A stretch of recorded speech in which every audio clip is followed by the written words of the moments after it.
Dans cette vidéo, on va regarder l'importance des nouvelles économiques et comment elles vont influencer et impacter le marché. Alors, ce qu'il faut savoir, c'est que les nouvelles économiques, donc ce qu'on va appeler le fondamental, vont énormément faire bouger le marché si les nouvelles sont bonnes ou mauvaises. Donc, on va regarder quelles sont les nouvelles qui vont avoir un impact sur le marché. Et donc, on sait que quand on va approcher de ces nouvelles-là, il va falloir faire très attention. Alors, premièrement, on va retrouver ici sur le site qui s'appelle Econoday. Donc, vous avez juste à taper sur Google, vous tapez econoday.com et vous allez dans le calendrier économique. Donc, il y a une version payante sur le site et une version gratuite. Vous n'avez absolument pas besoin de la version payante. Donc, vous avez juste besoin d'avoir la version gratuite. Et ce que vous allez voir, ça va être donc les 5 journées de trading avec les nouvelles qui sont programmées selon les journées et à une certaine heure.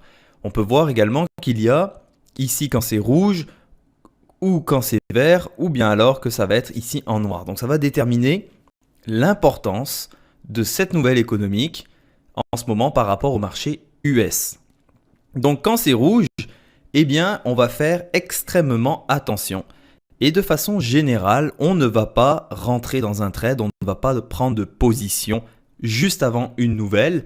Et si jamais vous êtes déjà dans une position, eh bien vous allez placer vos stops pour faire en sorte que si jamais le marché se retourne très violemment contre vous, eh bien dans le pire des cas, vous ne sortez avec une perte. Donc on a vu qu'il y a Econoday, mais des fois, il y arrive certaines nouvelles qui ne sont pas prévues. Alors, comment on va faire pour les savoir? Eh bien, ce que je vous conseille de faire, c'est d'aller sur Google et là, vous tapez Bloomberg Live TV. Donc, c'est quoi Bloomberg? Si vous voulez, c'est une chaîne d'informations qui vont regrouper des milliers de journalistes dans plusieurs pays et qui vont vous donner en temps réel les nouvelles économiques ou s'il se passe quelque chose. Donc, par exemple, tel président a dit quelque chose ou alors il y a eu tel accord entre tel pays ou tel pays. Et donc, vous allez être en mesure de voir ces nouvelles-là en live. Donc, quand je dis en live, je veux faire une petite pause en fait. C'est que effectivement, quand vous avez la version payante, vous avez ça en live. Sauf que la version payante, eh bien, c'est énormément d'argent. En utilisant la version gratuite, eh bien, vous avez 1 minute de décalage. Donc, ce qui est pas vraiment énorme parce que si jamais il y a une nouvelle économique très importante ou quelque chose qui va énormément faire bouger le marché, eh bien, vous allez le voir tout de suite dans le carnet d'ordre et c'est ce qu'on va regarder. Donc, Bloomberg ici, pour vous enregistrer, vous pouvez commencer à regarder, je pense, pendant environ 1 heure ou 2 heures et après, ça vous demande de vous inscrire à une version payante. Eh bien, juste en rentrant votre adresse email, en vous inscrivant à la version gratuite, vous allez être en mesure de regarder Bloomberg pendant une durée de 12 heures toutes les 24 heures. Donc de toute façon, vous n'allez pas rester plus de 12 heures devant votre écran. Donc ça sera largement suffisant. Donc ça va vous permettre de voir les nouvelles économiques, de suivre les discours de certains présidents en direct. Donc c'est vraiment une plateforme qui est super intéressante. Vous avez avec Interactive Broker, donc si vous ouvrez un compte chez eux, eh bien vous avez cette fois pas de limitation au niveau du temps, donc vous n'êtes pas limité à 12 heures pour regarder Bloomberg et vous avez la version Bloomberg Live avec Interactive Broker. Donc c'est aussi un des avantages de pourquoi je recommande Interactive Broker. Alors ce qu'on va regarder, eh bien ici, on va voir comment le marché va réagir à l'approche d'une nouvelle économique. Donc, ce qu'on va voir, eh bien, c'est en même temps la situation de l'emploi américain et le international trade. Et donc, on sait que le marché, quand il va y avoir des nouvelles aussi importantes que ça, eh bien, juste avant, le marché va avoir tendance à être calme. Donc là, on voit, quand vous voyez sur les dômes, eh bien, on a un range qui est très petit ici, donc une différence entre les plus hauts et les plus bas qui est très petite. Et on voit que le price action eh bien, est quasiment nul. Donc on a l'impression que la vidéo est sur pause. Donc ça, c'est le comportement que le marché va avoir en règle générale avant une grosse nouvelle économique. Donc Je vais avancer un petit peu la vidéo. Et vous allez voir, là, il se passe plusieurs minutes où il n'y a absolument rien. Et donc, remarquez quelque chose. Remarquez par exemple ici sur le ZN, eh bien, à chacun des niveaux de prix, regardez au bid, il y a 1000, 900, 800, 600, ok. Regardez ici au niveau du ZF, on va avoir 590, 900, 700. Et regardez au niveau du ZB, ici, on est sur 150, 200, 150, presque 200. Eh bien, on voit que il y a encore des ordres dans le marché. Mais plus on va s'approcher de la nouvelle économique, donc plus on va arriver dans ce cas-là vers 8h30, plus les ordres ici vont s'enlever du carnet. Donc ça va être, si vous voulez, des gens qui ne veulent absolument pas être exécutés. Donc ils savent que la nouvelle peut faire influencer le marché et peut créer des gros mouvements. Donc le carnet va se vider. Donc ce qu'on appelle quand le carnet se vide, vous allez le voir dans quelques minutes, eh bien tous les ordres vont se retirer comme ça en attendant que la nouvelle sorte. Donc tout à l'heure quand je vous ai dit de regarder Bloomberg pour si jamais il y a des nouvelles qui ne sont pas inscrites, s'il y a des événements majeurs, eh bien vous allez le voir dans le carnet d'ordre avant que ça sorte. Ça veut dire que si il n'y avait aucune nouvelle de prévue et que vous êtes tranquillement en train de regarder les marchés, que vous êtes en position et que vous voyez cet effet sur les carnets d'ordre, que les carnets se vident, eh bien n'hésitez pas une seule seconde et vous devez sortir tout de suite parce que ça veut dire qu'il y a quelque chose d'énorme qui va se passer sur le marché ou une nouvelle qui va faire décaler le marché très fortement. Donc vous allez voir, c'est normalement dans une minute, les carnets vont complètement se vider et on va même retrouver sur certains niveaux de prix aucune demande. Donc on va avoir un écart complètement, un trou de cotation. Et donc c'est ce qui arrive juste avant une nouvelle. Quand la nouvelle va sortir, eh bien vous allez voir le marché va décaler très très fortement.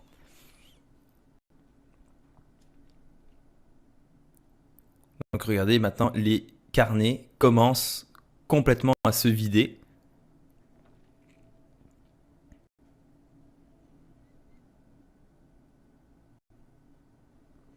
Donc quand vous voyez ceci, n'essayez pas de vous dire ah bah là peut-être qu'on va casser un breakout profile et puis je vais essayer de rentrer dans la nouvelle parce que la nouvelle si elle est bonne eh bien ça pourra casser. Non non, faites absolument pas ça. Ne prenez aucun trade avant ces nouvelles où est-ce qu'il y a un point rouge dans le Econodé. Et donc regardez, maintenant le marché décale quand même assez rapidement. Les carnets se vident de plus en plus. Là vous avez du spread qui commence à arriver. Donc le spread, ça va être une différence entre le bid et le ask. Donc vous voyez ici, il y a un tick de différence.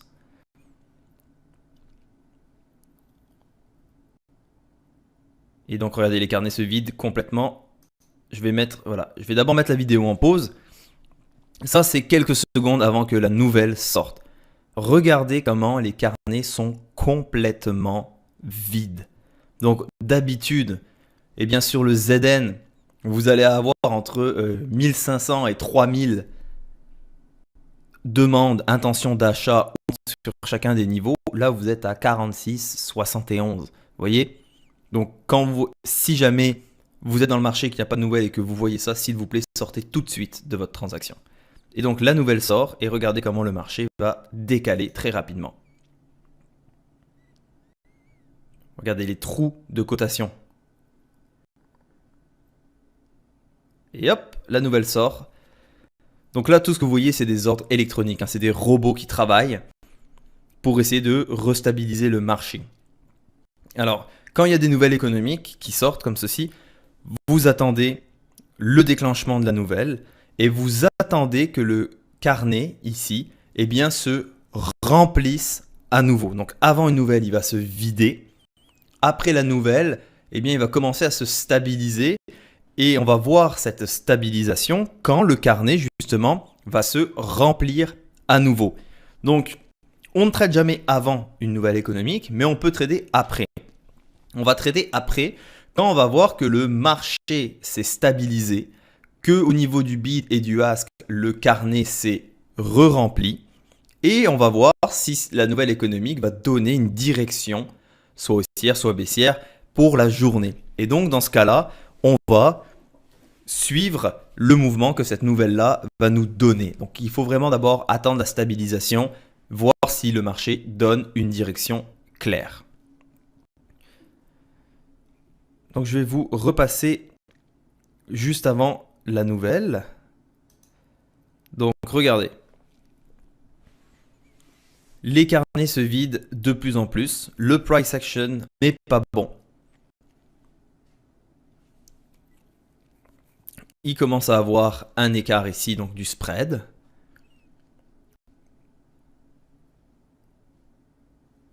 Et les marchés, regardez, décalent rapidement de quelques ticks. Le bid et le ask se vident et la nouvelle va sortir.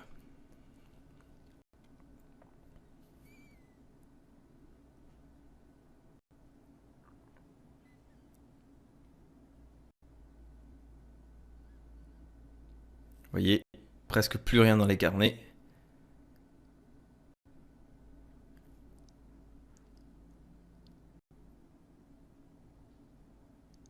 Et voilà. Regardez le bon, ça a pris une centième de seconde et le marché a bondi de quasiment plus de 10 ticks ici dans le ZF. Donc c'est pour ça qu'on ne va jamais garder des positions ou prendre des positions avant une nouvelle économique. On va regarder maintenant les nouvelles économiques dans le marché US et on va regarder pourquoi il faut faire attention à ces nouvelles-là.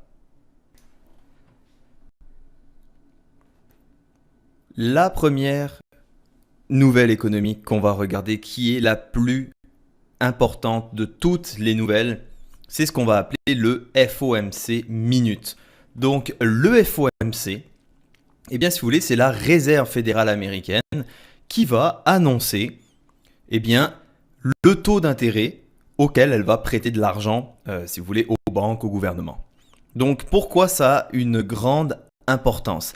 Eh bien, si la Réserve fédérale augmente son taux d'intérêt, eh bien ça voudra dire que pour les entreprises et pour les banques, il va leur coûter plus cher d'emprunter de l'argent pour pouvoir stimuler l'économie. Donc, plus le taux d'intérêt est bas, plus ça va permettre aux gens, si vous voulez, d'obtenir du crédit moins cher. Mais par contre, ça va faire en sorte que si l'économie est meilleure, eh bien, les taux d'intérêt vont remonter parce qu'ils vont se dire, l'économie est forte, les gens gagnent de l'argent, les business font du profit, on peut remonter les taux d'intérêt. Donc le FOMC, ça va être, si vous voulez, le thermomètre de l'économie américaine. Donc si ça va mal, eh bien on baisse les taux d'intérêt pour stimuler l'économie. Bon, bien sûr de façon artificielle, mais ça va permettre aux gens d'emprunter de l'argent. Si le taux d'intérêt est bas, eh bien ça va lui permettre à lui d'avoir plus facilement accès au crédit pour acheter des voitures, pour acheter des maisons, pour acheter des biens de consommation. Et donc plus cette personne-là va s'endetter et va consommer, eh bien ça va aider l'économie, si vous voulez, à repartir. Dans les faits, c'est pas pour vous lancer une grande théorie ou pour faire un débat. C'est vraiment comme ça que c'est économiquement parlant envisagé. Et si l'économie va bien, que tout le monde gagne de l'argent, eh bien les taux d'intérêt vont remonter parce que ça va prouver potentiellement que l'économie va bien et que les gens sont capables de payer ces taux d'intérêt. Alors, nous, on va faire super attention. Le FOMC, ça arrive 8 fois par année. Donc, ce qu'il faut savoir, c'est que cette journée-là du FOMC, vous ne tradez pas. Vous ne touchez pas à vos ordinateurs. Enfin, vous pouvez vous connecter et allumer vos plateformes pour regarder ce qui se passe par curiosité, mais ne prenez pas de trade. Pourquoi? Parce que étant donné que c'est la nouvelle la plus importante, eh bien, juste avant la nouvelle, toute la matinée, il va absolument rien se passer. Et quand le chiffre du FOMC va sortir, le marché va faire tellement des mouvements violents que de toute façon, vous n'avez absolument rien à faire. Donc on va regarder un exemple de quand le FOMC est sorti. Donc ça sort à 2 heures. Et on va voir exactement la même chose que dans l'exemple précédent, c'est-à-dire les carnets d'ordre qui se vident, des trous de cotation et le marché qui va exploser d'un côté ou de l'autre et qui va revenir, repartir. Donc vous allez voir, le FOMC, c'est beaucoup plus violent que les autres nouvelles.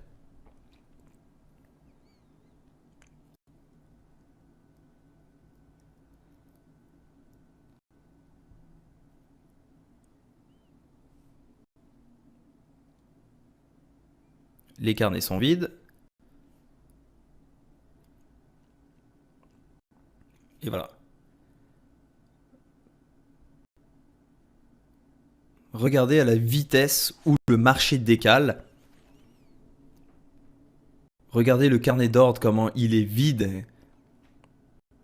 Donc même en général, les ordinateurs, même des ordinateurs puissants, souvent un peu du mal à suivre du fait que le changement est tellement rapide et la volatilité est extrêmement importante. Donc vous voyez que dans ce cas de figure, vous ne pouvez pas trader parce qu'il n'y a aucune indication, vous n'êtes pas en mesure de lire le carnet d'ordre pour vous dire là je dois rentrer ou là je dois sortir. Regardez, c'est impossible de trader. Donc rentrer dans le marché, dans les FOMC, c'est vraiment prendre un risque imbécile et c'est comme aller au casino et tout miser sur une seule partie. Donc s'il vous plaît, ne faites pas ça.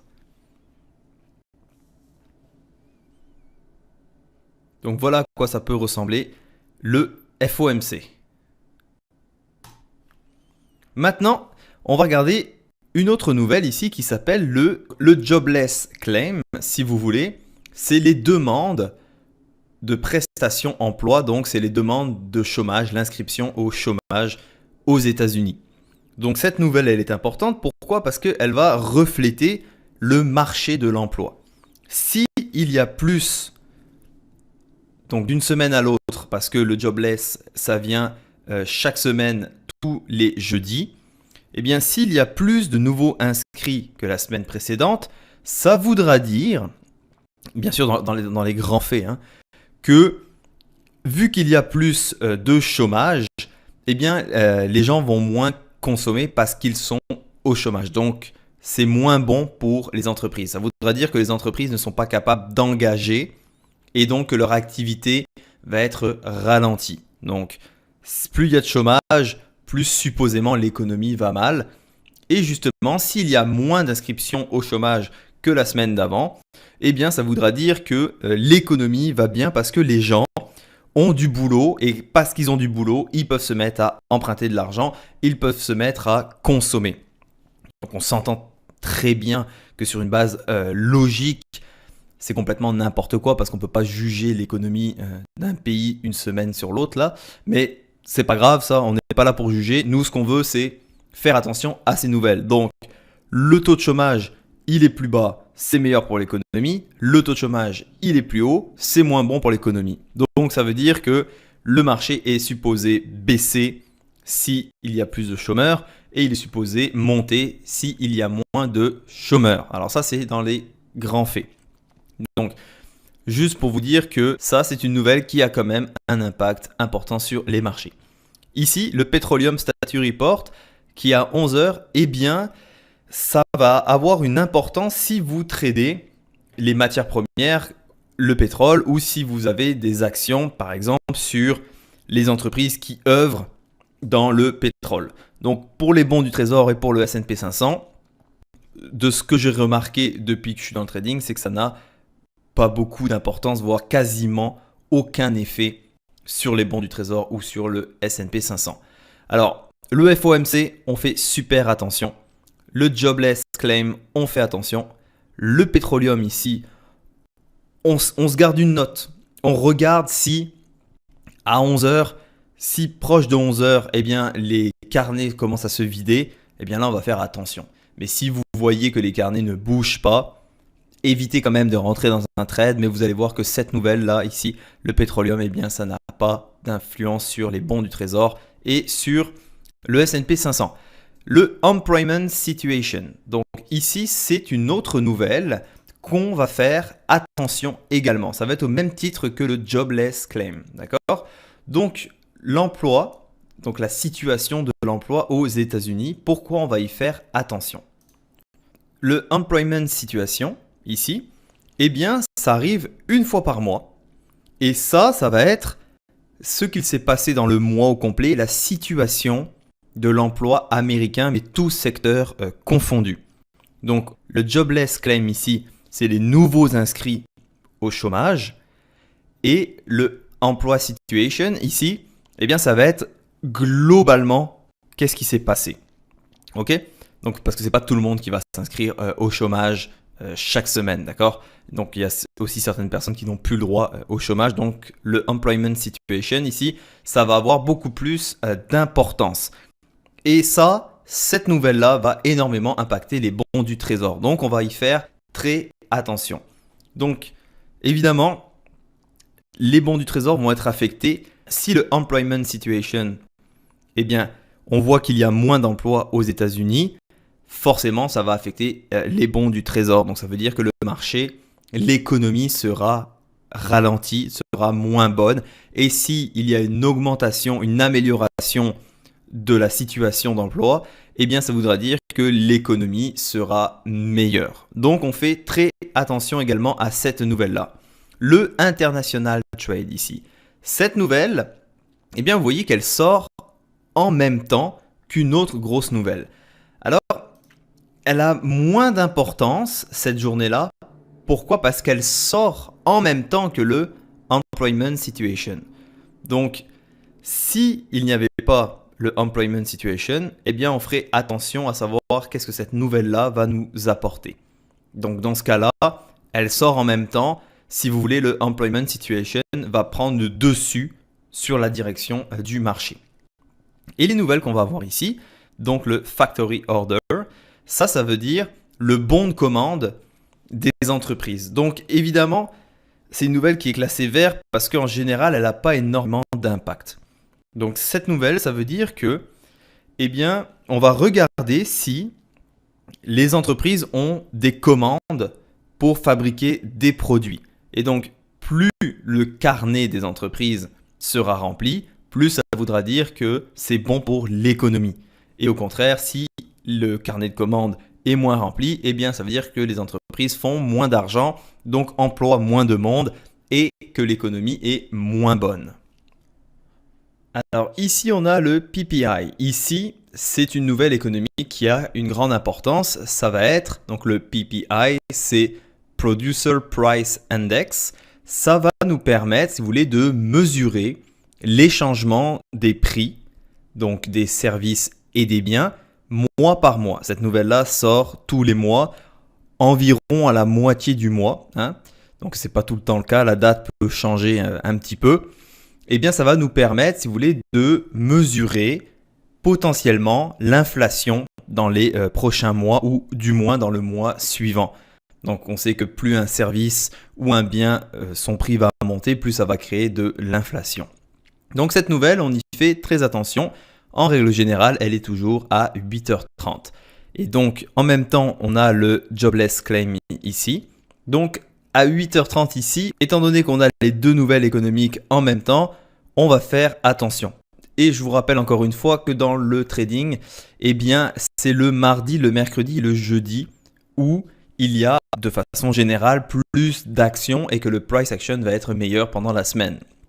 Donc, si on est jeudi et qu'à 8h30, on a deux nouvelles comme ça, eh bien, on va faire encore plus attention que d'habitude.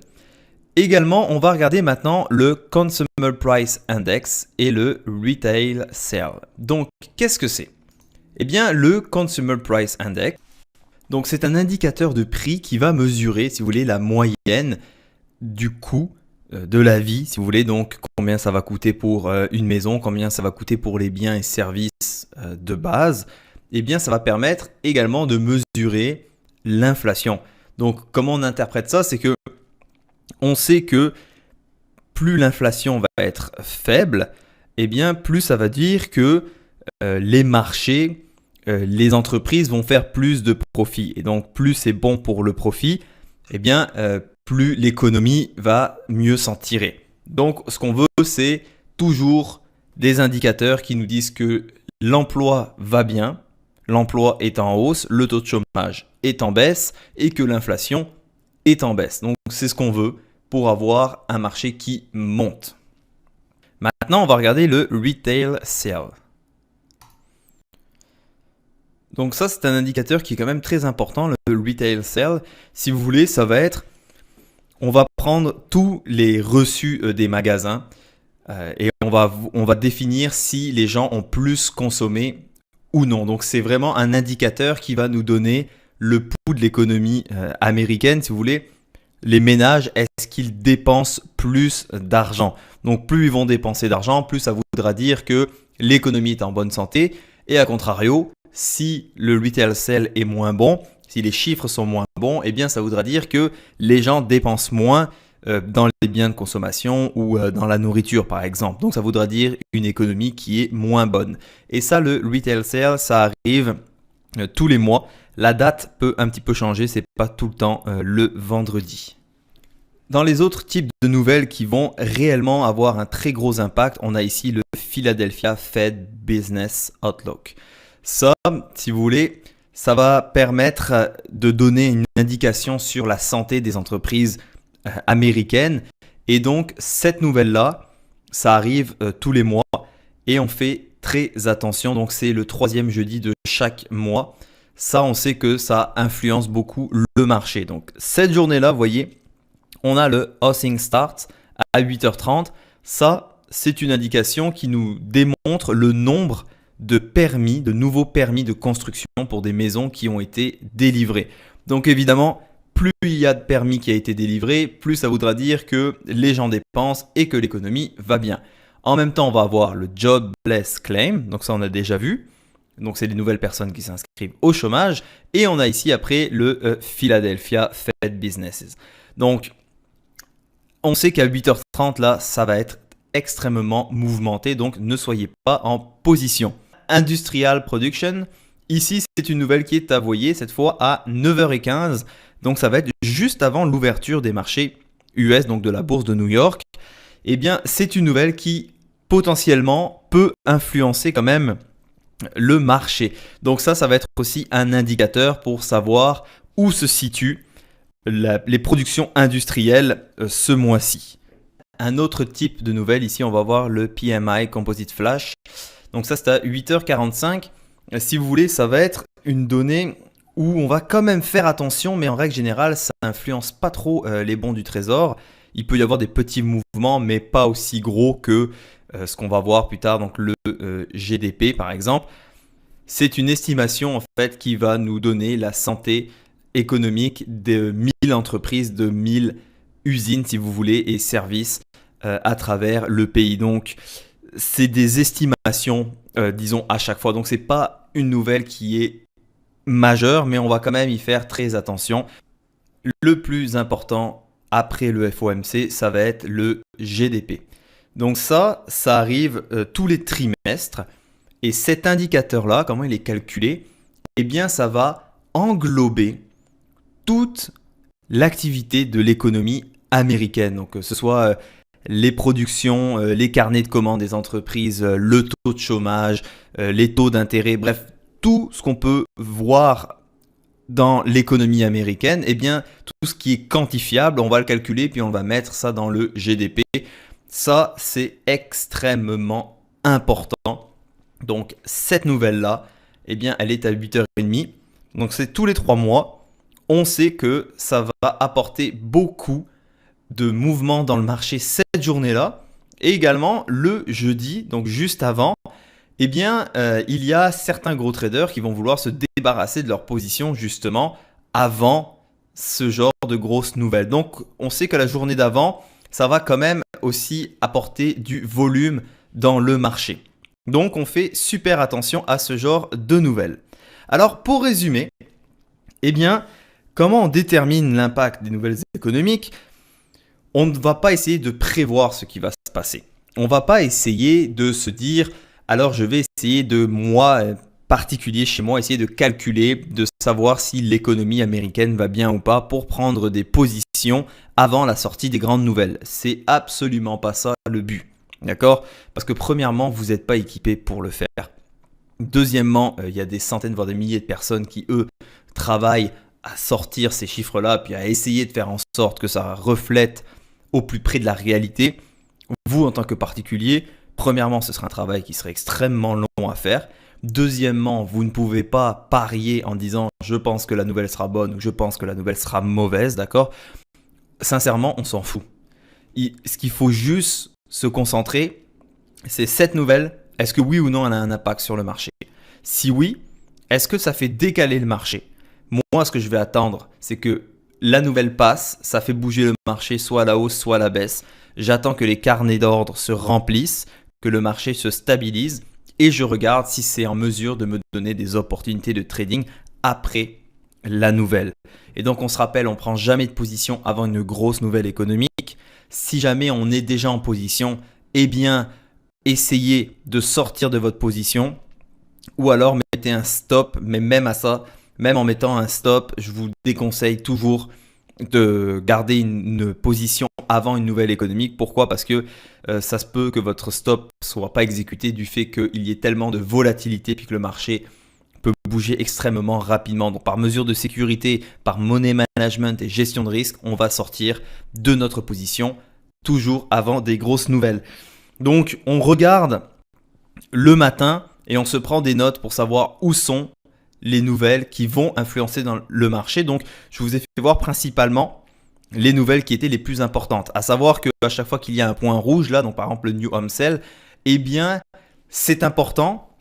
Donc on va quand même garder une attention sur ces nouvelles-là. Donc comment on va déterminer si effectivement le marché va décaler énormément? Eh bien on va voir ça dans le carnet d'ordre. Si avant une nouvelle économique, vous voyez que le carnet se met à se vider, eh bien là vous savez qu'il va y avoir un mouvement. Ça se peut et ça arrive des fois que par exemple nous avons ici le New Home Sales, eh bien que à 9h59, le carnet, écoutez, il est toujours bien rempli et ça ne bouge pas énorme. La nouvelle sort et il ne se passe absolument rien. Donc ça arrive, mais on va toujours faire attention. Et les grosses nouvelles comme le GDP, comme le FOMC, ça c'est garanti que n'essayez même pas d'être dans ces trades-là. Donc c'est comme ça, en fait, qu'on va interagir avec les nouvelles économiques. Donc on va pas essayer de deviner si les nouvelles vont être bonnes ou pas. Ce qu'on va faire, c'est on va réagir, on va intervenir par rapport à ce que le marché est en train de faire après la nouvelle économique.